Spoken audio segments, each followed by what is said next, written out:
வடகிழக்கு பருவமழையால் வைகை அணை நிரம்பி போதிய நீர் இருப்பு உள்ளதால் உசிலம்பட்டியின் கனவு திட்டமான 58ஆம் கால்வாய்க்கு தண்ணீர் திறக்க தமிழக அரசு உத்தரவிட்டுள்ளது.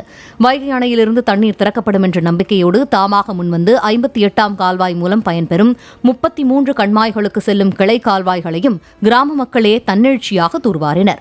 இதன் எதிரொலியாக 29ஆம் தேதி முதல் வைகை அணையிலிருந்து வினாடிக்கு 150 கன அடி வீதம் 58ஆம் கால்வாய்க்கு தண்ணீர் விட தமிழக அரசு உத்தரவிட்டதால் விவசாயிகள் மகிழ்ச்சியடைந்துள்ளனர்.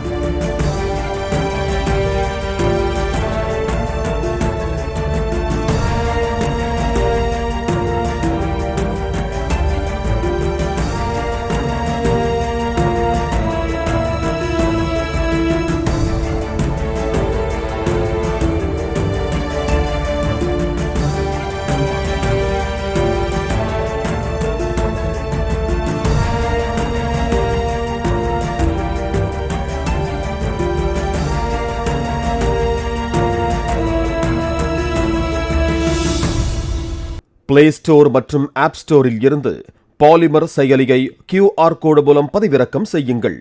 செய்திகளை உடனுக்குடன் பெறுங்கள்.